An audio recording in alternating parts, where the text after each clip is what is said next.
the Washington Commanders head coach. Ladies and gentlemen, Dan Quinn is here on the program. Good to see you, Coach. How are you, it's good to man? see you too, man. I'm doing good. It's when you get to this space, man, it's like a new beginning, a new thing every year, and like this is one of those locations that you turn the page. And, it's a page turn. It is. And I've always felt that way being here. And then you've started some things, but this is like seeing the new players here, doing the interviews with them. Yep. It's a big deal. It regenerates. Yeah, it does. Rejuvenates, Yes. doesn't it? I feel the same way.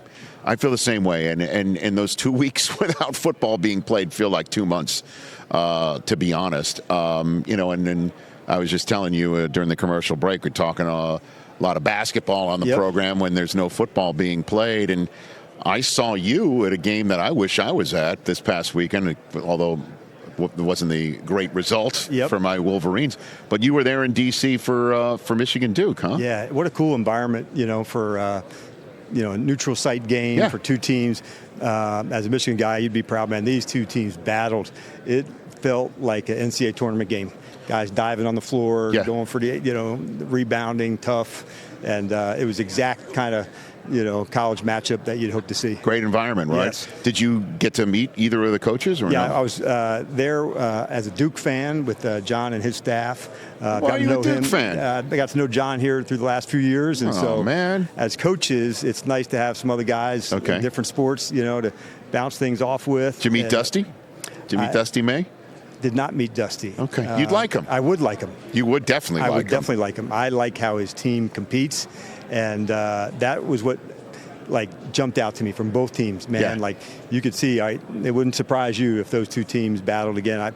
You felt Michigan's length. You felt both teams battling for it. So I think for those guys to have that kind of environment at a neutral site, there's going to be dividends paid for them both ways. Yeah. Dusty sat on the Michigan State bench a few weeks ago before the Michigan State game because he poked his head out. And the students saw him because he was in Michigan State, and they were giving him crap. And he goes, I'm not gonna make them think that I can't take it. Yeah. He sat down right there on Izzo's bench, and you heard it from the fans or whatever. He was getting ready. You would like him. I've heard you would definitely like him. He's done a hell of a job, man. Yeah, Dan Quinn here on the Rich Eisen Show. Our radio audience about to return here, and our combine coverage here in Indianapolis. But I can feel your enthusiasm. This is it, right? It's go time now for you. It is, man. I enjoy the interviews with the players and getting to know them. The scouts have done so much work, Rich, already. They've been watching these guys for a couple of years, been to, practices in August, going to games. And so for us as coaches to get to meet them, to get to understand them a little bit better, those 20 minutes, we say, man, for the next 20 minutes, man, you're a commander. That's what you tell them? Yeah, and so it's let's just get to it, how we fit in, where's that go? And so there's so many more interactions after this one that take place. So it's just a good way to get started with the guys. Dan Quinn, DQ, the HC of the Washington Commanders here as our radio audience has returned on our television stream on Disney Plus and the ESPN app. How do you evaluate what your team did last year? Is it feasible to do that based on everything that happened injury-wise for you? And I think you want to go back and look at everything, and the injuries are part of that. You don't ever like to use anything as an excuse, but some of them are reasons. And so a lot of changes, with our team this year, both on and off the field. Mm-hmm. And that's what excites you, man. As a coach, although the changes are hard, you have these bonds with, coaches and players that, will be moving on to other teams. But at the same time, there's an excitement that goes into putting it all together. And this today and being here this week, that's a big step in that. Who you're going to add to the team, how do they fit in? Right. And the right style and attitude of players that you love coaching. And so I like this process. It's a part of it for sure. Well, not to have you speak for your quarterback, but I'm going to ask you to, if you don't mind. Caleb Williams, breakout year. He was outstanding. Drake May makes the Super Bowl. The guy drafted in between him who had a unicorn rookie season, injury wipeout. How's he handling this? He's doing good. It's hard.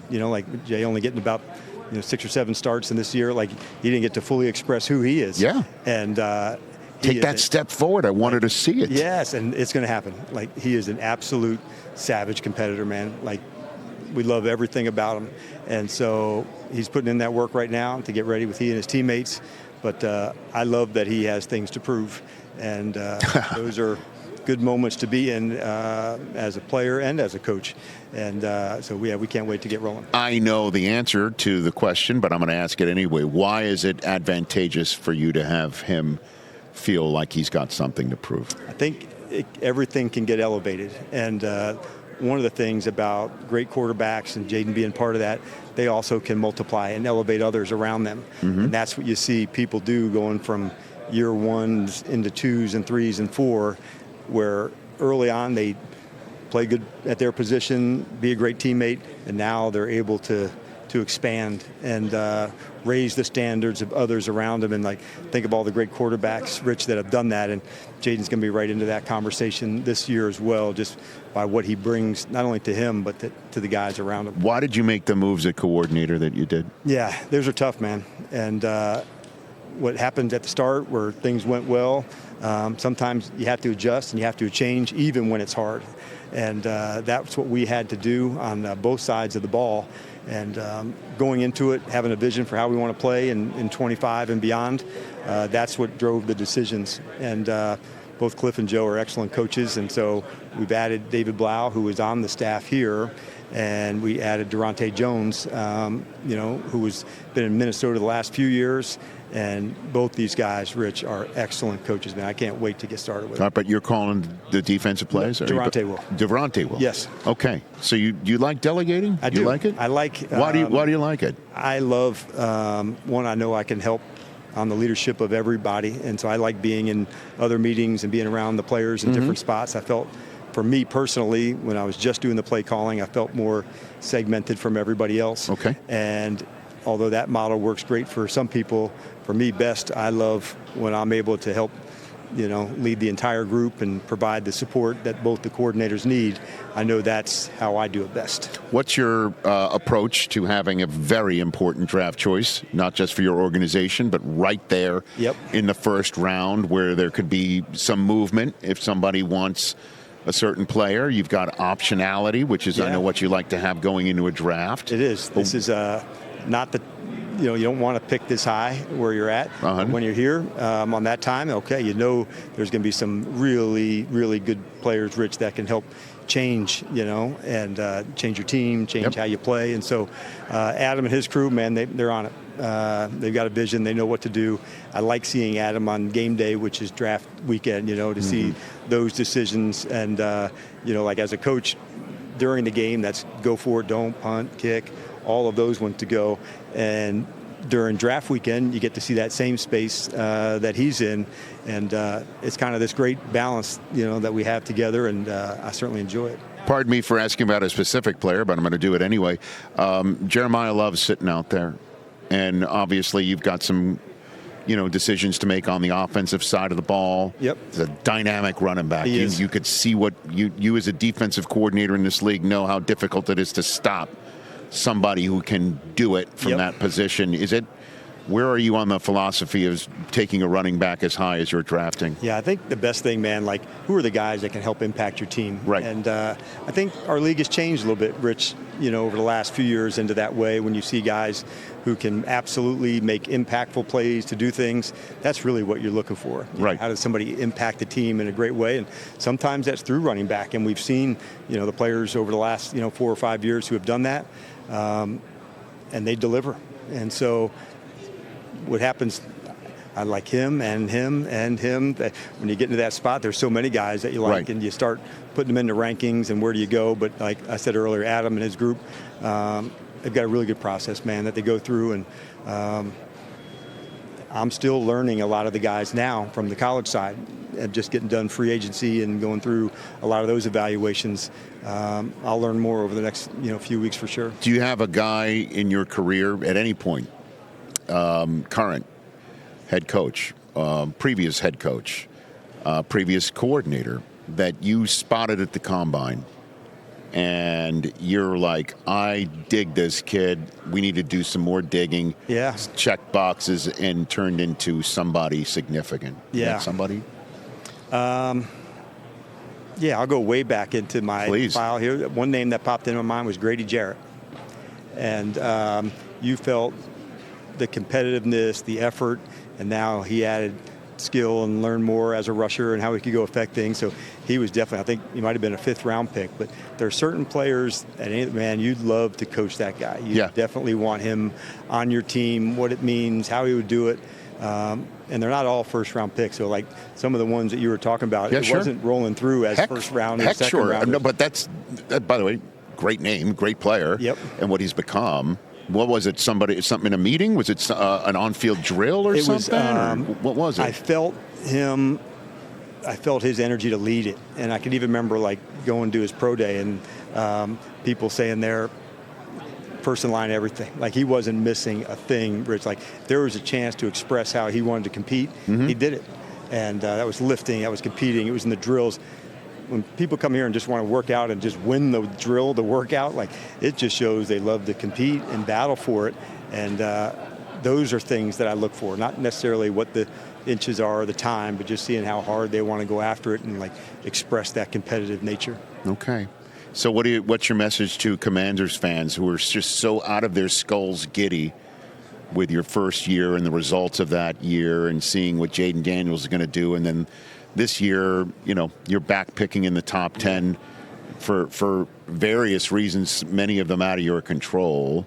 What do you say to that fan base that's looking to see what year 3 for you is? I would say for them, one of the things that's very, one of the most cool parts about being the coach in Washington is like the heavy hitter fan base, man. This fan base has experienced success, from a long time, And so for me, coming up and watching that and seeing that, we can't wait to uphold the standards they've set, for the organization. Guys like Gibbs and others from coaching that have done it.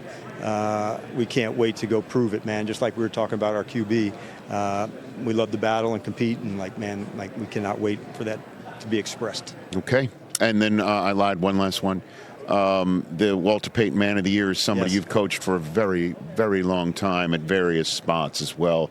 I'll give you the floor on Bobby Wagner, who I think is a first ballot Hall of Famer. Yes. Clearly, I'm not out on a very thick limb here. You are right? not. Very thin limb. But bottom line is, he's amazing. Yeah, he is amazing. And so, what is he like coaching? Yeah, the easy part when you see on the field, the tackling, the performances, and he is elite at that.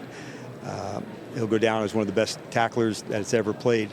But what you don't get to see is who the man is and this consistency and the discipline of who he is. So as proud as I am of what he's accomplished on the field, to see that take place that night, because then everybody else got to see, the man behind it. And he makes our entire building better by who he is. And that was true in Seattle, and it was also true here. And I'm certain the year he spent in L.A., it was true there as well. Yeah, for sure. Because we were talking about multiplying people and standards, and I think Bobby Wagner lives that at one of the highest levels. So he's an incredible leader, and so to see that happen early in his career, and then me now seeing that, in this part of his career, it's been very cool to see. Pardon me for not knowing, but were you there when he was drafted? The year after. Year after. Yep. So you get there. Yep. And here's some year 2 linebacker named Bobby Wagner, right? First call, he wanted question, scheme, what can he do better? Is that right? Oh, absolutely.